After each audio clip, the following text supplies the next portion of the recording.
Bienvenue à cette séance du lundi 12 août 2024. Donc, on accuse là, un bon retard ce soir. On a eu la présentation des états financiers avant la séance. On vous présentera les faits saillants là, dans les points subséquents. Donc, c'est ce qui explique le retard. Ça ne prend pas aux heures pour l'ouverture de la séance. Est-ce que c'est unanime? Oui. Vous invite à vous lever. Prenons un petit moment de silence. C'est certain de prendre une bonne décision éclairée. S'asseoir.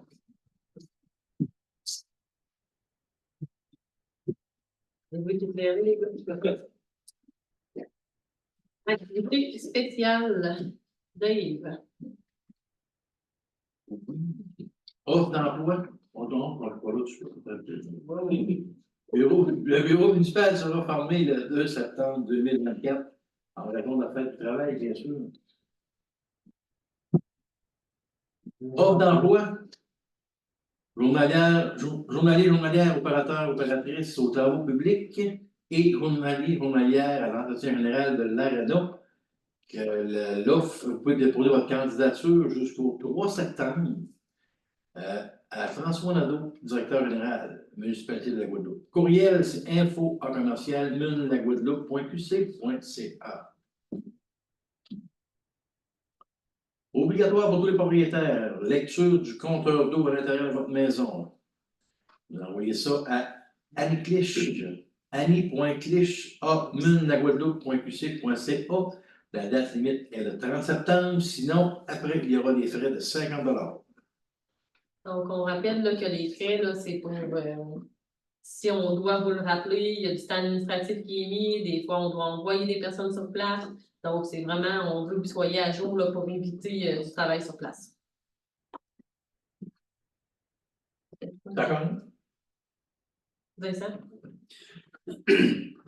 Grande réouverture de la bibliothèque. Donc, la bibliothèque est déménagée. Donc, ce jeudi 15 août 2024, il y aura une ouverture dans l'après-midi de 13h30 à 16h et de 18h30 à 20h. Donc, vous pourrez aller emprunter vos livres et en même temps aller voir cette bibliothèque-là qui est quand même très belle. Donc, les bénévoles de la bibliothèque de la Guadeloupe sont fiers de vous accueillir dans leur nouvel espace depuis plusieurs mois déjà. Ils travaillent, travaillent, surtout elle, je pense, des bénévoles. On va prendre pas dire. C'est ça. Je pense que oui. Elle travaille sans relâche afin de créer un lieu convivial et accessible à tous. Venez les rencontrer à la grande réouverture ce jeudi. Vous pourrez y découvrir de belles nouveautés. La nouvelle bibliothèque est maintenant aménagée de façon à offrir une expérience et un service plus efficace aux petits comme aux grands lecteurs. Donc, ça, c'est l'ouverture pour les citoyens. Donc, les portes d'ouverture officielle avec les partenaires, ça va être un petit peu plus tard. Exact. Club de lecture Bibliothèque de la Guadeloupe, donc du 25 juin au 29 août, pour les jeunes de 3 à 15 ans qui sont membres de la bibliothèque, inscription sur le heures d'ouverture. J'ai vu qu'il n'était pas longé aujourd'hui. OK, ah oui, c'est jusqu'au 30 septembre. Oui, jusqu'à la fin septembre, vu qu'il y avait eu un moment de fermeture de la bibliothèque qui prolonge. Ce club de lecture-là, ça permet de gagner des prix, si je ne me trompe pas. OK, fait que ça, on peut s'inscrire directement sur place. Ben, je pense que les inscriptions sont peut-être terminées, par exemple. Ça a été inscrit avant telle date, mais là, ça se déroulait sur tant de semaines, puis là, vu que ça a été fermé, c'est prolongé. Exposition itinérante de jeux d'enfants du 16 au 29 août, nouvelle bibliothèque, Société du patrimoine des Beaucerons. C'est la Société du patrimoine des Beaucerons qui vient en fait faire une exposition itinérante. Les jeux d'enfants. Les jeux d'enfants, c'est le thème. Les jeux d'enfants dans une société ou les jouets. C'est varié en fait. C'est comme c'est historique. Il n'y aura pas de jeu gonflable, c'est ça? Non, c'est ça. Non.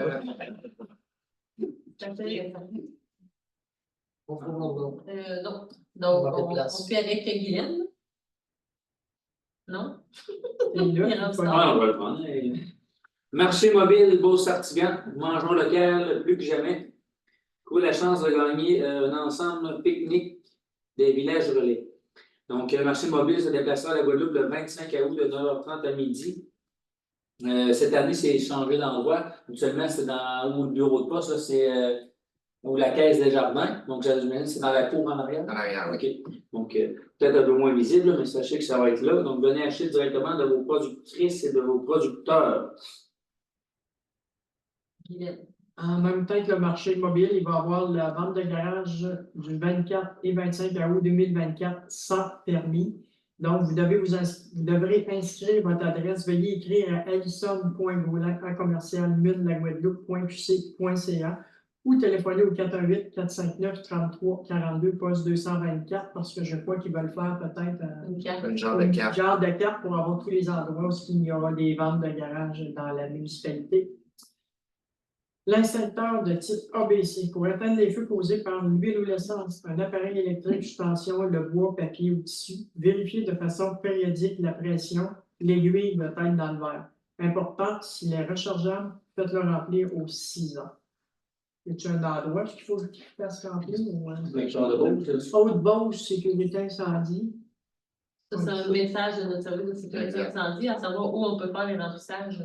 C'est vrai, le sticker de aussi qui est. Lui, il a fait le. S'il est encore plein, si l'aiguille est dans le verre, ils vont le vider pour nous remplir. C'est un peu embêtant, ça. Tu sais, s'il n'est pas vide. Michael pourrait faire de l'information. Si l'aiguille est dans le verre, ça veut dire qu'il n'y a pas de fuite et qu'il est encore bon. On pourrait lancer le défi à Michael de faire une petite capsule vidéo. Sur les Ah, ça, vidéos. Le président, faut que tu le vides avec. Pardon. En fait, le fournisseur de l'inspecteur. Je sais pas qui est game, là. Toi, tu sois là pour être mettre dans notre journal la prochaine séance aussi. Ah, la séance prochaine mois, comme Michael, quand tu peux faire ça. Un ABC, c'est quoi un ABC? Quelqu'un ne connaît pas ça. Ouais, parce que, on le sait tout qui est, là, on est supposé, mais. C'est pas tout le monde qui en avec a. ça. Pas tout le monde qui en a. Un inspecteur ABC, c'est quoi pour quelqu'un? C'est pour les 3 premières lettres de l'alphabet? Ben, il y avait un dessin. Là. Mon église, je l'aime, ma CVA, je la donne. Pourquoi donner ma CVA? Ben, chaque don, si minime soit-il, contribue à garder votre église ouverte pour la célébration dominicale ou encore les baptêmes, les mariages, les funérailles, les confirmations, les heures d'adoration chaque année. Comment donner pendant la quête en argent ou avec votre téléphone, code QR, par chèque ou encore en ligne sur le site web de la paroisse Notre-Dame des Amériques. Merci de votre générosité, de votre soutien. Donc, c'est un message de la paroisse Notre-Dame des Amériques. Début du camp d'entraînement pour le DLC, vendredi le 30 août 2024, de 17h30 à 19h à Beauceville. Vendredi le 6 septembre, de 18h30 à 20h à Beauceville. Samedi le 7 septembre, de 14h à 15h30 à Coleraine. Et dimanche le 8 septembre, de 15h à 16h30 à Coleraine. Pour les informations, l'entraîneur qui est Daniel Breton, 418-333-1528 et le président Éric Brendel, 418-459-6245. Le directeur, ça. C'est tout. Merci. Donc, point 3, adoption de l'ordre du jour, ça prend 3 heures. Et c'est unanime. Oui. Point 4, adoption des procès-verbaux. 4.01, la séance ordinaire du 8 juillet 2024. Donc, un proposeur pour un procès-verbal. Je propose. C'est unanime. Oui. 4.02, on a tenu une séance extraordinaire le 13 juillet 2024. Donc, ça prend un proposeur. Je propose. Est-ce que c'est unanime? Oui. Correspondance. Donc, différentes correspondances qui sont venues aux élus. On remercie le CRHP là, pour les statistiques. Donc, c'est le Centre aquatique et récréatif de la Haute-Beauce. Et puis, les autres, c'était des invitations aux élus. Point 6, hygiène du milieu. 6.01, Frédéric. Oui, donc pour le tonnage des déchets pour le mois de juillet 2024, les déchets industriels et commerciaux à 35,30 tonnes pour un cumulatif 2024 à 181,33 tonnes. Un écart de plus 5,7 %. Les déchets résidentiels à 26,41 tonnes pour un cumulatif 2024 à 179,07 tonnes. Donc, avec un écart de plus 1,8 %. Ce qui fait un total à l'enfouissement de 61,71 tonnes et un cumulatif 2024 de 360,40 tonnes, ce qui donne un écart de plus 3,8 %. Les matières compostables, on avait 14,19 tonnes pour un cumulatif 2024 de 115,91 tonnes, avec une légère diminution là, de 3,8 %. Matériaux secs et mélangés, 21,34 tonnes, point cumulatif 2024 à 167,38 pour une diminution là, de 13,6 %. Recyclage industriel et commercial, 11,25 tonnes, point cumulatif 2024 à 78,07, une diminution de 8,2 %. Et le recyclage résidentiel à 10,6 tonnes, point cumulatif 2024 à 116,44 tonnes, une diminution de 8,2 %. Carl, as-tu quelque chose à ajouter? Ben, moi, je pourrais noter par rapport à ça, c'est quand même une compagnie déjà industrielle commerciale. Ça allait remonter parce que on est quand même, bilan quand même très actif au niveau industrie et commerce. Bref, le briefing de ça, tout ce qui devrait être positif, négatif veut dire positif. Tout ce qui devrait être positif est négatif. Donc, on parle de compost, recyclage, toute cette partie-là. Donc, on incite, encourage beaucoup les résidents, que ce soit commerce ou industrie, de voir ce qui est du recyclage, compostage. Ça a un impact directement sur nos comptes de taxes. Ça fait qu'il faut travailler cette partie-là en temps. Qu'est-ce qui n'est pas dans le bac bas et qui est dans le bac vert, c'est moins cher. Merci. Pour le bac vert, c'est pas Ouais. Bac brun coûte moins cher que le bac vert. Même les couleurs en ce moment. Merci. Point 7, sécurité publique, donc 7.01, il y a le dépôt du procès verbal d'une rencontre des membres du comité incendie qui s'est tenue le 4 juillet 2024. Ça me parle pas pour l'heure? Est-ce que c'est unanime? Ensuite, 7.02, donc il n'y a eu aucune réunion qui a été tenue pour nous, là, étant donné les vacances. Les engagements du mois d'août sont quand même adoptés au point 12.02, là, avec les finances. 7.03, contrat pour service animalier. Carl. Ouais, on avait quand même une résolution, la 2024-07, 154, qui était fait à l'entente avec la squad canine MRC, concernant l'ensemble des activités entourant ce qui est les contrôles animaux, on parle surtout des chiens. Entendu que la municipalité est responsable de l'application de la loi visant à favoriser la protection des personnes pour la mise en place d'un encadrement concernant les chiens, notamment, je ne commencerai pas à lire tout ce que ça impliquait. Là. Entendu que la municipalité souhaite faire affaire avec une compagnie externe pour l'application du règlement 523-2021 concernant la garde des animaux de compagnie. Entendu que les offres de services, on a eu quand même 2 offres de la compagnie Dresseur Alliance Canin et Services Passeport Animal incorporé. Après discussion un peu plus, on a déterminé d'y aller avec la compagnie Dresseur Alliance Canin. Donc, en proposant d'accepter l'offre de Dresseur Alliance Canin, qui consiste à réception et gestion des appels de soir et de fin de semaine à 1,60 par habitant. Gestion et hébergement des animaux perdus et retrouvés avec médaille, tarif à l'acte. Prise en charge des animaux abandonnés, tarif à l'acte et tarif versé au refuge, 200 $ l'animal. Contrôle des nuisances animales, tarif à l'acte aussi. Vente et revenus de médailles fait annuellement par notre municipalité. Prioriser le refuge le plus près de la Guadeloupe, évidemment. D'autoriser la direction générale de produire de nouvelles médailles pour les coordonner suite au changement du fournisseur de services animaliers. C'est sûr que nous autres là-dessus, on va encourager nos résidents à déclarer les animaux aussi, les tout nouveaux animaux, même ceux-là qui sont comme décédés aussi. Bref, je propose ce choix. Est-ce que c'est unanime? Oui. 7.04, appui à la demande de révision de la loi sur la fiscalité municipale. Vincent.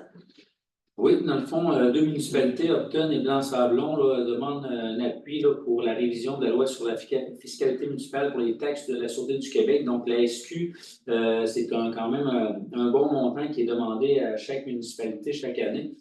Et puis, comme les municipalités ont de plus en plus à débourser pour toutes sortes de choses, là, ces municipalités-là demandent une révision de cette loi-là pour baisser la charge fiscale qui est imposée aux municipalités. Et puis, dans le fond, c'est ça, parce que je pense que c'est 50% des coûts qui sont attribués aux municipalités locales pour le service de la SQ. Donc, ils demandent un appui pour réviser cette loi-là. Puis en même temps, là, je propose que cet appui-là, dans le fond, cette résolution-là soit transmise là, au gouvernement, à toutes les institutions qui ont affaire dans cette histoire-là, pour qu'ils révisent ça à la baisse, là, parce que ça commence à coûter là, énormément d'argent là, pour le service de la SQ, qui est un service très important, bien sûr, là, mais il y aurait peut-être quelque chose à faire avec ça pour diminuer la pression sur les municipalités. Merci. Est-ce que c'est unanime? Oui. Point 8, infrastructure et travaux publics 8.01. Il y a eu un comité des travaux publics le 6 août 2024. Les recommandations du comité font l'objet des points suivants.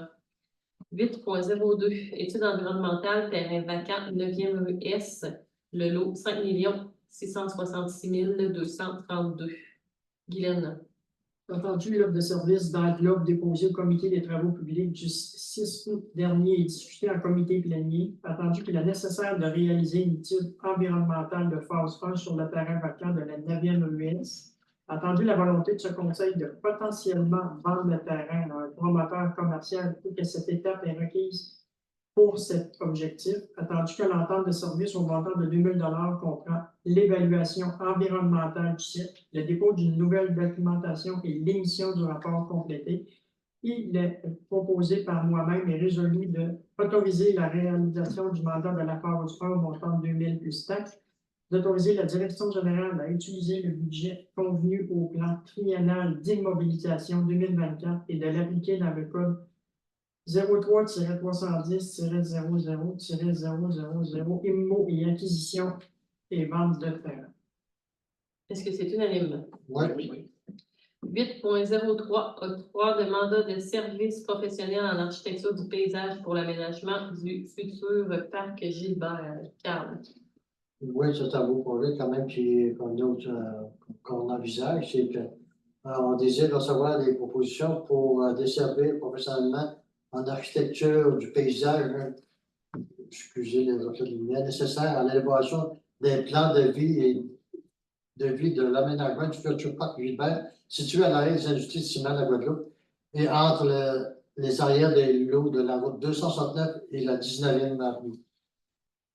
Ce parc s'inscrit dans le projet de captation pluviale requis et en concordance avec les travaux de la 8e rue et de la 4e rue prévue en 2025 et 2027. Entendu que lors de l'ouverture de propositions le 4 juillet 2024, on a eu 2 sur 5 firmes invitées et ont déposé avant la date, à l'heure limite. Entendu que le mandat comprend, entre autres, les activités suivantes: réunion de démarrage, collecte des données de détermination des besoins, relevé topographique, élaboration de concepts, réunion pour présentation des esquisses, la correction du concept, la réalisation du concept final et l'intégration des commentaires, planification de démarches subséquentes. Excusez. Donc, on a eu deux propositions. BC2, groupe conseil à 24 517 et l'autre, Nivira Environnement pour 39 085 et 75. Donc, il faut bien comprendre que je proposerais de prendre le BC2, groupe conseil, au montant 24 501 et 17. Entendu que les dépenses sont comptabilisées dans le poste 23 050 010 afin de documenter les coûts du projet nécessaire pour le futur règlement d'emprunt. Donc, bref, je proposerais d'octroyer ce contrôle-là, de mandater, excusez, d'octroyer le mandat au plus beau soumissionnaire qui est BCD2 Groupe Conseil, et d'autoriser la direction générale à signer l'offre de service afin de débuter les travaux de ce projet. Est-ce que c'est unanime? Moi, j'ajouterais peut-être, c'est pas mentionné là-dedans que, dans le fond, c'est pas un parc pour faire un parc, c'est pas mentionné.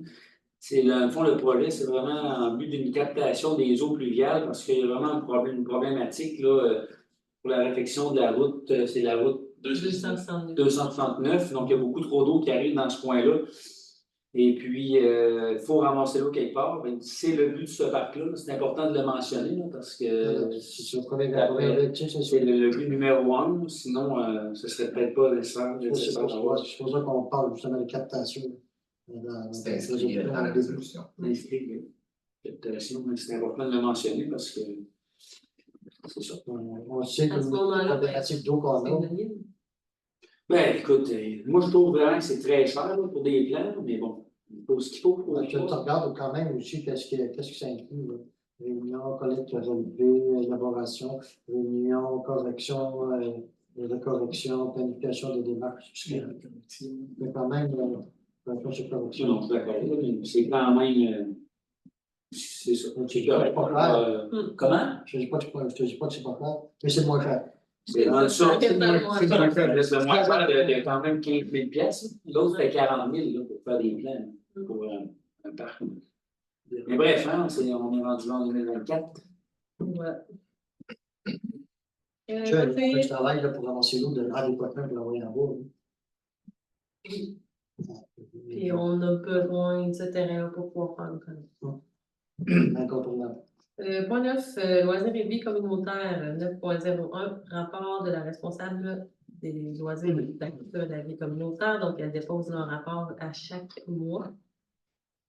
9.02, autorisation pour une vente de garage annuelle et récurrente sans permis. Dave. Entendu, le service des loisirs de la municipalité projette une fin de semaine, vente de garage sans permis, les 24 et 25 août prochain. Que le coût de permis de vente de garage est inscrit au règlement 358-2005 et qu'une autorisation du conseil est nécessaire pour l'annulation spéciale des frais. Que cette activité de loisir est prévue à tous les ans afin de créer une récurrence de l'activité et générer un achalandage économique sur le territoire de la municipalité. En conséquent, il est proposé par Dave Roy d'autoriser la fin de semaine du 24 et 25 août pour vente de garage sans permis.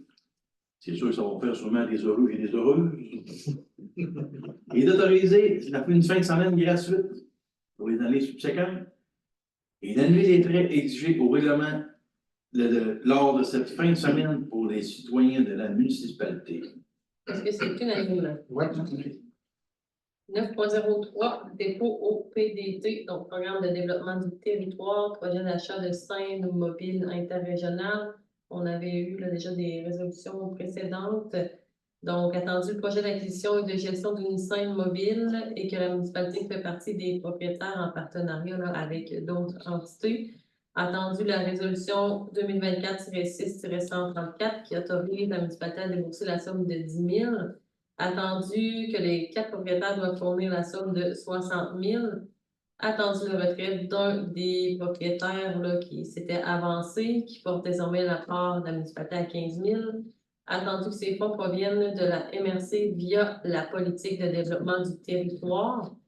Donc, attendu le formulaire d'aide financière dûment rempli et joint à la présente.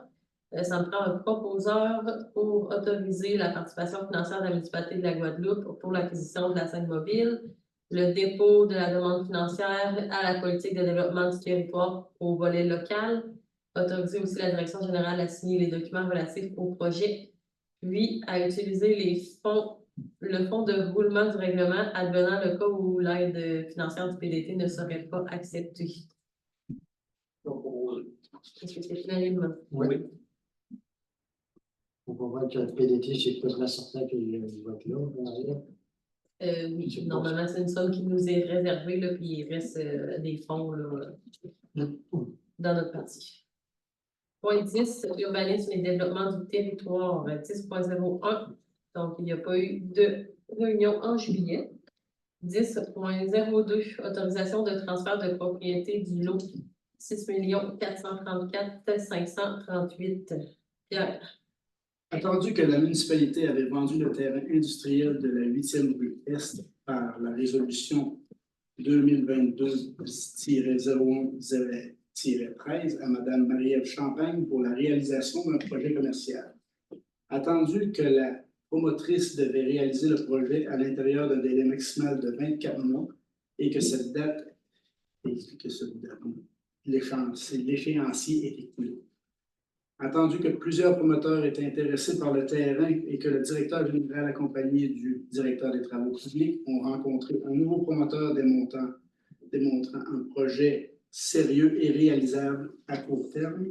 Attendu l'accord avec le propriétaire du terrain actuel, Mme Marie-Ève Champagne, de céder l'actif, car elle ne réalisera plus son projet prévu au départ. Attendu l'offre d'achat déposée par le nouveau promoteur, représenté par M. Brandon Lacasse, président de Groupe 2L Inc. Je nomme-tu le numéro? Non. Faisant partie de la présente résolution. Attendu qu'il est question du terrain sur la 8e rue Est, lot 6 434 538, profondeur de 91 mètres et 53, une largeur de 43,17 mètres, une superficie de 3951,6 mètres carrés, 42 500 pieds, prix offert 21 267,34. Attendu le nouveau projet de construction prévu sur ce terrain présenté en comité plénier, je propose et résolu d'accepter la revente du terrain entre Marie-Ève Champagne et le groupe 2L Inc. aux mêmes conditions que la résolution 2022-01-13. Je ne peux pas moins de relire, c'est le dire. Non, c'est beau. Est-ce que c'est unanime? Oui. Point 11, ressources humaines. 11.01, contrat de travail du directeur du service de sécurité incendie de la Haute-Beauce. Pierre. Attendu que la municipalité de la Guadeloupe est gestionnaire du service incendie, service de sécurité incendie de la Haute-Beauce, selon le protocole d'entente en vigueur. Le contrat de travail du directeur incendie en vigueur avait été renégocié et signé par les résolutions 2023-02-36, que le directeur du SSI de la Haute-Beauce est à l'emploi de la municipalité depuis le 26 juin 2018. La demande du directeur SSI de la Haute-Beauce de renégocier son contrat, demande conforme par écrit reçue à la direction générale le 18 juillet 2024. L'appréciation des services du directeur incendie de la Haute-Beauce et de la volonté de maintenir le lien d'emploi. La proposition du contrat de travail déposé en comité plénier, la confirmation des partenaires du SSI Haute-Beauce qui sont favorables à ce nouveau contrat. Je propose et est résolu d'accepter le nouveau contrat de travail entre la municipalité de la Guadeloupe et M. Michael Busque, directeur du SSI Haute-Beauce, de mandater la directeur générale pour signature du contrat, une fois les résolutions de municipalité partenaire dûment reçues, de modifier la rémunération et les conditions de contrat à compter du 1er janvier 2025. Est-ce que c'est unanime? Oui. C'est bon. Point 12, finances, 12.01. Donc, il y a un dépôt des activités et rapports financiers à chaque mois. Donc, le directeur général dépose l'état des activités financières sommaires ainsi que des activités financières détaillées. 12.02, compte du mois de juillet 2024 et engagement financier du mois suivant qui viennent.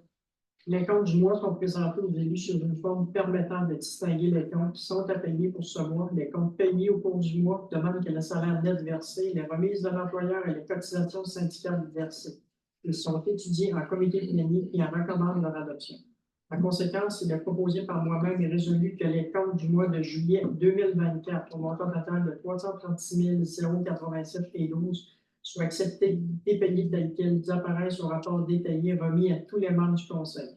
Compte du mois, 47 833,15, salaire net payé, 84 411,11, remise d'employeurs et syndicats, 53 533,61, compte à payer, 150 309,25 pour un total de 336 087,12.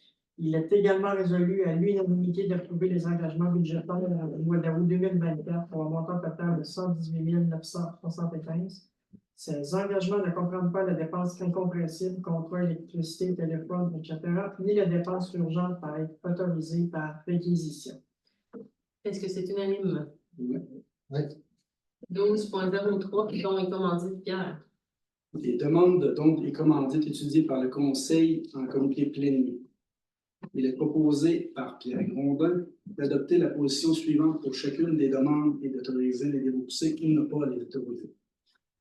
Fédération de l'UPA de la commission. C'est quoi je fais?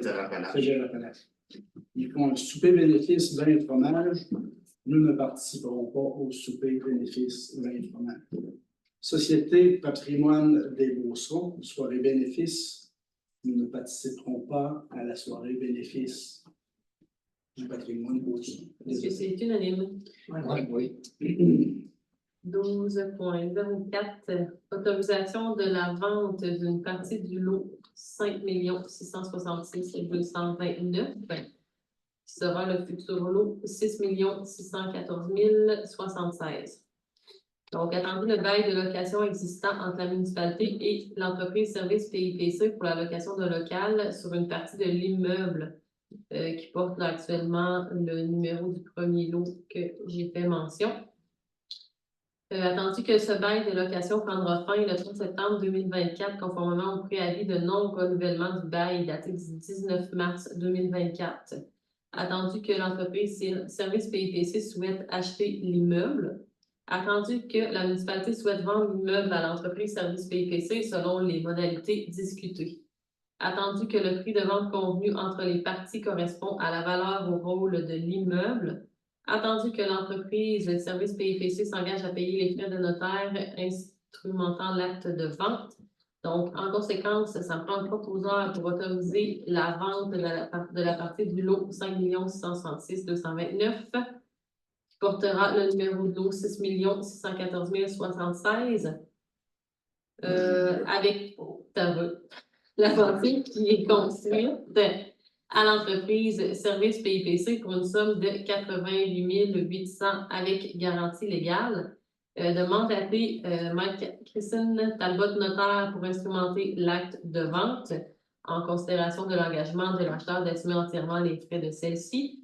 D'autoriser M. François Nadeau, directeur général, ainsi que moi-même à signer tous les documents requis en lien avec la vente pour et au nom de la municipalité. Et d'autoriser M. François Nadeau, directeur général et greffier trésorier, à signer tous les documents requis en lien avec l'opération cadastrale. Vous avez vu, c'est ton moment. Qu'est-ce que tu proposes? Oui. Là, c'est unanime. Oui. Ensuite, 12.05, autorisation de la transaction avec Service PIPC. Donc, attendu le bail de location existant de la municipalité et Service PIPC. Attendu les enjeux juridiques liés à ce bail de location. Attendu que ce bail de location prendra fin le 30 septembre 2024 conformément au préavis. Attendu que l'entreprise Service PIPC a effectué d'importants travaux sur l'immeuble alors qu'elle était locataire, qui aurait normalement dû être à la charge de la municipalité. Attendu que l'article 2631 du Code civil du Québec permet la conclusion d'une transaction dans le but de prévenir un litige. Attendu les importants frais occasionnés par un recours en justice que les parties souhaitent éviter. Attendu le projet de transaction soumis aux membres du conseil. Donc, en conséquence, ça me prendra un proposeur pour autoriser l'entente identifiée au projet de transaction, d'autoriser le paiement d'un montant de 45 800 à Service PIPC et autoriser M. François Nadeau et moi-même à signer tous les documents requis avec pour la transaction. Proposeur. Est-ce que c'est unanime? 12.06, remboursement de taxation locale, député Samuel Poulin. Donc, attendu le contrat de louage entre la municipalité qui est le locataire, et l'Assemblée nationale qui est locataire, et M. Samuel Poulin qui est député occupant, signé en février 2019, ainsi que l'avenant du contrat de louage signé en février 2021. Donc, attendu l'avis juridique de la Direction des affaires juridiques et législatives, M. Carl Consigny, avocat de l'Assemblée nationale du Québec, présenté au Conseil. Attendu qu'en vertu de l'article 203 de la loi sur la fiscalité municipale, ça énonce le principe général de la taxe foncière selon lequel tous les immeubles portés au rôle d'évaluation foncière sont imposables. Attendu qu'en vertu de l'article 204, sont exempts de toute taxe foncière municipale ou scolaire un immeuble compris dans une unité d'évaluation inscrite essentiellement au nom de l'État. Attendu, la volonté de la municipalité de régulariser la situation auprès du locataire et du député occupant. Donc, par conséquent, il est proposé, ça prendra un proposeur pour autoriser la direction générale à créditer et renverser les écritures comptables sur les taxes foncières imposées aux comptes à recevoir, la taxation ordures, commerce et industrie, ainsi que les intérêts cumulés depuis 2019, déposés à ce jour. D'autoriser aussi la direction générale à présenter aux locataires et aux députés occupants un avenant au contrat de location en vigueur confirmant que l'immeuble ne sera plus imposable et d'autoriser la direction générale à procéder à la signature de l'avenant. Donc, en fait, vous voyez là qu'il y a plusieurs articles de loi qu'on doit connaître et qu'on ne peut pas tout connaître et que finalement, il y avait des taxes là, qui étaient chargées pour la location du bureau de M. Samuel Poulin, député, et ça n'aurait pas dû être fait. Donc, là, c'est pour régulariser la situation, pour Se mettre à jour. se mettre à jour. Puis, on s'excuse aussi là, des désagréments que ça a pu causer avec les avis qui étaient envoyés là, de taxes scolaires. Qui propose? Est-ce que c'est unanime? Ouais. Oh. 12.07. Donc, dépôt des états financiers et les faits saillants. Donc, le directeur général dépose au Conseil, conformément à l'article 176.1 du Code municipal, les états financiers et le rapport du vérificateur externe pour l'exercice financier qui s'est terminé au 31 décembre 2023. Les états financiers tels que vérifiés par la firme Groupe RDL ont été étudiés et ont fait l'objet d'une présentation en comité plénier par le vérificateur externe. Conformément aux dispositions de l'article 176.2 du Code municipal du Québec, je vais vous faire le rapport des faits saillants du rapport financier qui nous a été présenté par le vérificateur externe. Et puis, ce rapport-là sera disponible aussi sur le site Internet ainsi que dans le prochain journal Notre Milieu. Est-ce qu'on met le visuel?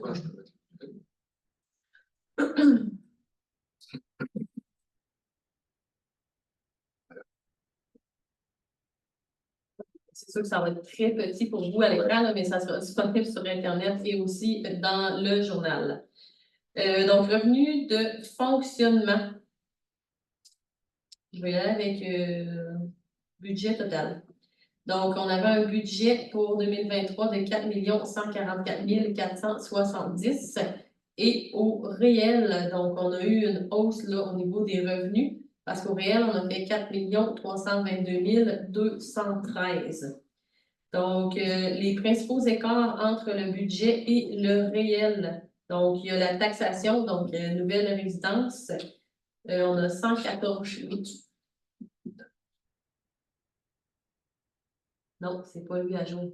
Ah, c'est vrai, on n'avait pas. Donc, on a 114 000 de plus au niveau de la taxation. Au niveau des activités de loisirs, donc on a 25 000 de plus en revenus. Ensuite, droit sur les mutations immobilières. Donc, ce qui est communément appelé là, la taxe de bienvenue. Donc, pour industrie, commerce, maison, donc un 55 000 de plus que ce qui avait été budgété. Ensuite, subvention PPA, CE et Recyc Québec, donc un 17 000 de plus que ce qui avait été budgété. Donc, ça, c'est toutes des bonnes nouvelles. Ensuite, au niveau des dépenses, donc, on avait au budget des dépenses de fonctionnement de prévu de 3 185 750. Et au réel, donc, il y a aussi eu une hausse qui s'explique et vous allez voir au final que c'est bien correct. Donc, au réel, 3 610 921. Les dépenses de fonctionnement, les principaux écarts entre le budget et le réel. Donc, au niveau de l'administration générale, on a 89 000 de plus qui s'explique par différents services professionnels là, qui ont été engagés pour le remplacement et le soutien de la direction générale, principalement. Ensuite, le service incendie, Ça, on a passé des résolutions là, en fin d'année pour augmenter les sommes qu'on allait devoir verser dans ce service-là, parce qu'il y a un 114 000 qui a dépassé, puis il y a une partie quand même qui est refacturée là, aux municipalités partenaires. Pas mal ça pour ça. Ensuite, à noter qu'il y a des revenus supplémentaires qui sont rentrés aussi cette année parce qu'on est allé chercher des revenus en lien avec une subvention de 2016 en lien avec les travaux dans la 4e rue Est. Donc, ça a un impact là, sur nos finances cette année. Au final, à moins que vous ayez noté tous les chiffres, vous ne savez pas encore ce qui s'est passé. Donc, on termine avec un excédent cette année de fonctionnement au réel de 50 590. Donc, en arrière de ce surplus-là, avec la grosse année qu'on a eue, là, il y a beaucoup de travail de l'équipe sur place. Donc, un gros merci pour tout le travail qui a été fait au niveau des finances pour tenir les cordons serrés et aussi au conseil qui a contribué là, à cette réussite. Donc, merci à François aussi de ton arrivée en cours d'année qui a permis de. Encore. Ouais, Je te dis merci à toi aussi, à Mme la mairesse, parce qu'il y a un gros parti qui est sur tes épaules là-dedans. Gros travail, gang. Vraiment. On a travaillé fort. Ouais. Ouais, on travaille d'équipe, mais je veux dire, ce bon-là, ça travaille fort. Dans les bureaux aussi, donc toutes les Ouais. équipes, bien sûr, évidemment. Donc, good job et tu sais, c'est fun de finir là avec. En 200 000 dans le surplus. Déjà un bon début quand même. On s'en sort bien. Excellent. Donc, ça, c'était le point 12.7. 12.08. Carte de crédit pour le directeur des travaux publics et le directeur du service de sécurité incendie. Frédéric. Attendu qu'il est requis de faciliter le processus administratif des achats mineurs effectués par les départements des travaux publics et du service incendie. Attendu le règlement 543-2023 décrétant les règles de contrôle et de suivi budgétaire de la municipalité et déléguant le pouvoir d'autoriser les dépenses. En conséquence, je propose et résolu d'autoriser la greffière trésorière adjointe de procéder à l'institution financière pour l'émission de 2 cartes de crédit supplémentaires pour les affaires administratives de la municipalité à M. Vincent Jacques, directeur des travaux publics, pour une limite de crédit de 2 500 $, et à M. Michael Bus, directeur du service incendie, pour une limite de 1 500 $. Est-ce que c'est unanime? Oui. Point 13, législation, rien pour aujourd'hui. Point 14, divers, 14.01, suivi cyberattaque du 23 avril 2023, soutien de la compagnie Norton Rose, Fulbright et Equifax. Je suis contente de sortir mon anglais ce soir. Vincent. Oui, donc c'est ça, la municipalité là, a été la cible d'une cyberattaque au mois d'avril. Oui. Donc, en fait, c'est que la municipalité. 23 avril 2024. Ouais, Ah, 2024, ouais. c'est ça. OK. La municipalité donc, a pris ça très sérieusement, puis a fait des démarches pour se faire soutenir justement par cette firme-là.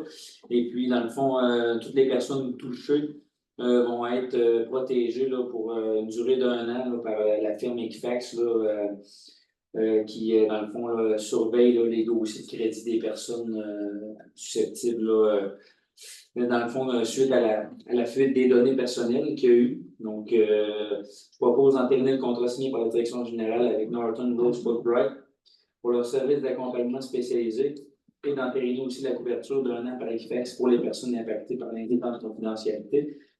Donc, en espérant que. Puis, je rappelle aussi que les personnes concernées ont toutes été contactées. Exactement. Donc, ceux qui disaient, hey, puis tu étais là-bas, tu étais là-dedans, mais s'il n'y a pas eu de communication avec eux. Sans avoir reçu une lettre, Exact. Il y a une lettre qui a été envoyée à toutes les personnes qui ont été qui ont eu, dans le fond, la procédure à suivre. d'incident, cette fuite de données confidentielles le 25 juillet dernier. Toutes les personnes, dans le fond, sont invitées à remplir leur activation là, au compte Equifax avant le 31 décembre 2020. Mais il doit y avoir, si tu n'as pas de compte, tu te crées un compte. Si tu as déjà, parce que avec maintenant, tu as déjà un compte, Tu mets ton numéro. tu remplis L'activation. ça se poursuit. Exactement. Oui. On a également fait le formulaire de notification à la Commission d'accès à l'information. une fois qu'on avait eu un bruit d'incident de confidentialité. Évidemment qu'on s'excuse auprès de toutes les personnes qui sont touchées, qui sont principalement en fait là, des employés, des anciens élus et les élus actuels là, de la municipalité. Donc, on a découvert là, que finalement, les malfaiteurs ont pu mettre la main dessus. Et ça, tu sais, malgré toute la sécurité qui On est avait mise déjà- autour, Ça, tu c'est sais. pas qu'il n'y avait pas de sécurité. Non, exact. donc, tu sais, Malheureusement, la technologie augmente chaque année, mais ça fait en sorte que, c'est ça, les pirates informatiques sont de plus en plus habiles, puis les systèmes, tout le monde se met à jour dans la sécurité, mais c'est tout le c'est la même chose. C'est ça, des exactement. malfaiteurs. Le système de sécurité fait par eux-mêmes. Quand même, les grosses entreprises qui ont été victimes de fraude aussi. Fait que- Dans cette même semaine-là aussi également, là, puis même après les rapports là, des experts, c'était une attaque là, sophistiquée là, qu'ils nous ont dit. Donc maintenant, on a quand même rehaussé notre niveau de sécurité de nos systèmes. On a changé beaucoup de choses également. Puis on est accompagné par nos experts aussi là-dessus.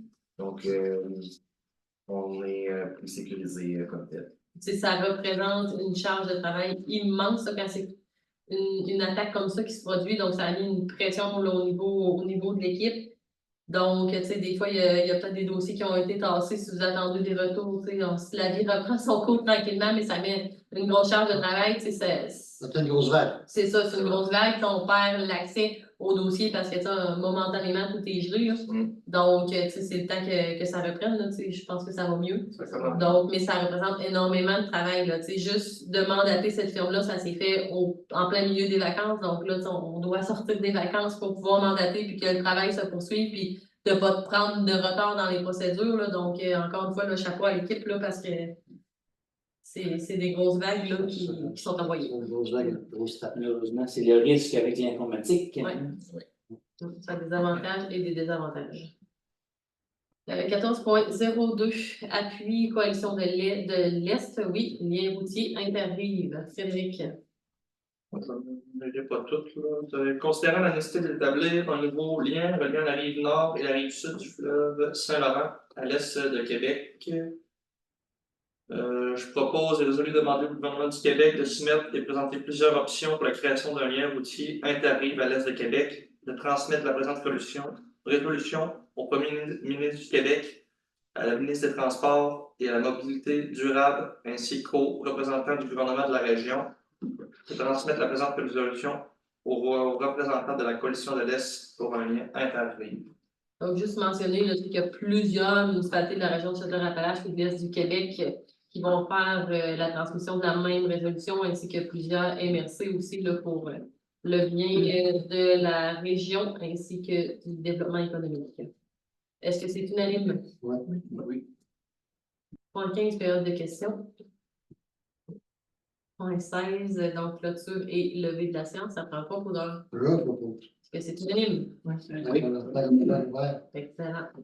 Donc, restez à jour là, au niveau des activités quotidiennes là, fin août, début septembre, parce qu'il y en a quand même plusieurs. Donc, visitez le site Internet et les pages Facebook du service de loisirs et de la municipalité là, pour être à l'actif de ce qui se passe chez nous.